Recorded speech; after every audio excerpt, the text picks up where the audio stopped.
क्योंकि कर्मा रिटर्न आता है। जो मैं शुरू से बोल रही हूँ, जब से ये घटनाएं घट रही है ना एक के बाद एक, तब से ही मैं बोल रही हूँ कर्मा रिटर्न आता है। औरत के किस्मत में सहना है, झेलना है। रियली किस्मत लिखने वाले आप हो। आप अपने आप को विधाता समझते हो, भगवान समझते हो।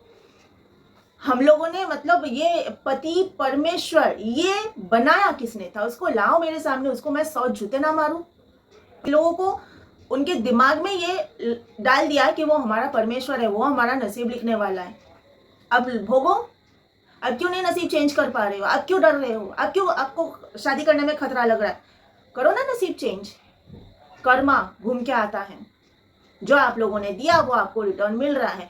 कम 4 लोगों का आप दिखा रहे हो ना, आज नहीं रात भी मान ली जाए कि 10,000 फर्जी हैं, लेकिन बाकी के 3,000 यहाँ पे 4 लड़कों का फोटो कोलैज कर करके हर सोशल मीडिया पर दिखाया जा रहा है कि आदमी खतरे में है, आदमी शादी नहीं कर पा रहे, लड़के खतरे में हैं। तो आप एक काम करो ना, आपके हिसाब से जो जिनके हिसाब से ये 13,000 में 10,000 फर्जी है, तो 3,000 लड़कियों का ही सही फोटो आप कोलैज करके दिखाओ तो सही।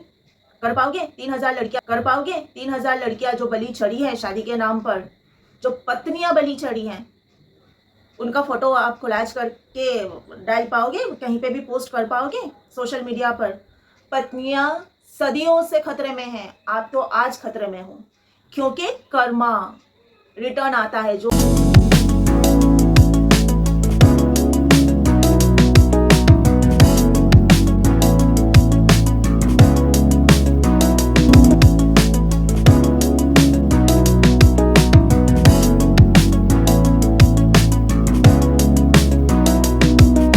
Hello everyone, hope you all are doing well. एक बहुत इंपॉर्टेंट चीज़ आप सबके साथ में मैं शेयर करना चाहूँगी, प्लीज़ गौर फरमाइएगा। Please listen very minutely. NCRB के अनुसार, एनसीआरबी मतलब नेशनल क्राइम रिपोर्ट ब्यूरो के सर्वे के अनुसार 2022 में महिलाओं के खिलाफ 4,45,256 मामले दर्ज हुए। पति या रिश्तेदारों द्वारा क्रूरता, आंकड़ा देखिए 1,39,993। अपहरण और अगवा 85,489। मर्यादा भंग करने के इरादे से हमला 83,262। बलात्कार 31,613। दहेज प्रताड़ना 13,479। दहेज के लिए हत्या 6,450। अब मैं आप सबको एक वीडियो दिखाना चाहूँगी। ये जो मुझे चार्ट मिला है ये सर्वे का 2020 का है। सोचिए 2023, 24 और अब चल रहा है 25। इन 3 सालों में ये जो आंकड़ा है बढ़ के कहाँ गया होगा? ये तो सिर्फ 1 साल का दिखाया, सिर्फ 2022 का। ये 4,45,256 जो आंकड़ा दिखाया महिलाओं का शोषण, हत्या, बलात्कार वगैरह वगैरह, ससुराल में प्रताड़ित, हत्या, ये सिर्फ 1 साल का है। 4 लाख से ऊपर, 4.5 लाख के करीब। अब अगला जो 3 साल है 23, 24 और अब जो चल रहा है 25, इन 3 सालों में यह आंकड़ा बढ़ के किधर गया होगा? ये वीडियो देखिए। बात पत्नियों की हो रही है तो क्यों ना एनसीआरबी के कुछ आंकड़ों पर नजर डाली जाए। एनसीआरबी यानी नेशनल क्राइम रिकॉर्ड्स ब्यूरो की पिछली रिपोर्ट के मुताबिक साल 2022 में महिलाओं के खिलाफ अपराध के 4,45,256 मामले दर्ज हुए।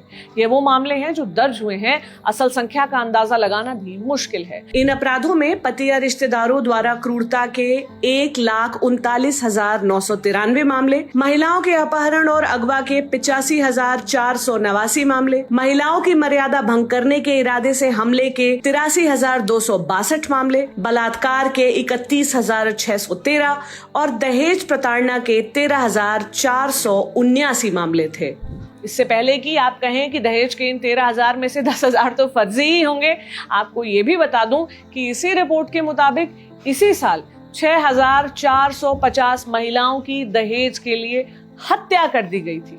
लेकिन आपको एक भी खबर नहीं मिली, एक भी सुसाइड नोट आपकी फोन की स्क्रीन पर नहीं चमका। पॉइंट ये है कि महिलाएं जब तक पीड़ितों के आंकड़े हैं, हमारी नजर उन पर नहीं पड़ती, क्योंकि झेलना तो उनकी किस्मत है। लेकिन जब वो क्रिमिनल बन जाती हैं, तो हम सारे काम धाम छोड़कर उनकी कहानी से छुटकारे लेने का एक भी मौका नहीं छोड़ते। इन्होंने जैसे कहा कि लोग कहेंगे कि 13,000 में से 10,000 फर्जी होंगे, तो अगर चलो उनकी बात भी मान ली जाए कि 10,000 फर्जी हैं, लेकिन बाकी के 3,000 यहाँ पे 4 लड़कों का फोटो कोलैज कर करके हर सोशल मीडिया पर दिखाया जा रहा है कि आदमी खतरे में है, आदमी शादी नहीं कर पा रहे, लड़के खतरे में हैं। तो आप एक काम करो ना, आपके हिसाब से जो जिनके हिसाब से ये 13,000 में 10,000 फर्जी है, तो 3,000 लड़कियों का ही सही फोटो आप कोलाज करके दिखाओ तो सही।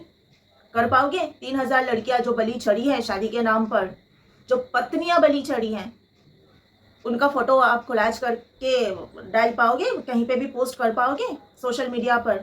पत्नियां सदियों से खतरे में हैं, आप तो आज खतरे में हो, क्योंकि कर्मा रिटर्न आता है। जो मैं शुरू से बोल रही हूँ, जब से ये घटनाएं घट रही है ना एक के बाद एक, तब से ही मैं बोल रही हूँ कर्मा रिटर्न आता है।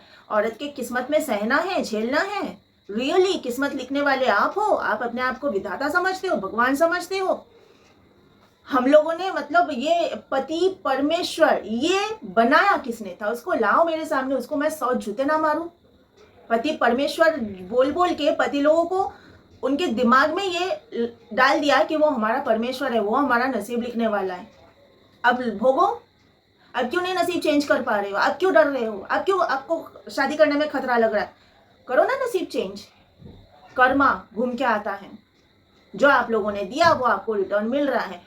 कम 4 लोगों का आप दिखा रहे हो ना, आज नहीं रुका। जो औरत आज भी बलि चढ़ रही है, आज भी औरत का शोषण हो रहा है और आज भी औरत खतरे में है और आज भी ये सब रुका नहीं। तो ये जो 4 फोटो कोलाज हो रहा है ना, भगवान ना करे वो आगे बढ़ता जाए। आपको रुकना होगा, आपको सही होना होगा। अगर आप चाहते हो आपके साथ सब कुछ सही हो, पहले आपको सही होना होगा। जब आप जो दोगे वही आपको रिटर्न मिलेगा, तो सही दो, फिर आपको रिटर्न मिलेगा सही चीज। नहीं तो ये खतरा आपके लिए और बढ़ता जाएगा। फिर आप फोटो कोलाज कर नहीं पाओगे, इतने लड़कों का भी कोलाज नहीं कर पाओगे जो आज कर रहे हो और डाल रहे हो फेसबुक और इधर उधर, नहीं कर पाओगे संख्या अगर बढ़ गया तो। इसलिए ससुराल वालों और आदमी जात सुधर जाओ। जो आपको रिटर्न में चाहिए ना, पहले वो आप देना सीखो। प्यार, वफा, इज्जत, केयर, ये सब देना सीखो, तो आपको बदले में सही पत्नी मिलेगी। वरना आप दूसरे के लिए जब खुद खतरा साबित होगे तो खतरा फिर आपके लिए भी पैदा होना अभी बढ़ता जाएगा। पैदा तो हो चुका है, ये बढ़ता जाएगा। एनीवेज, आज के लिए इतना ही। You all take care of yourself. Bye bye.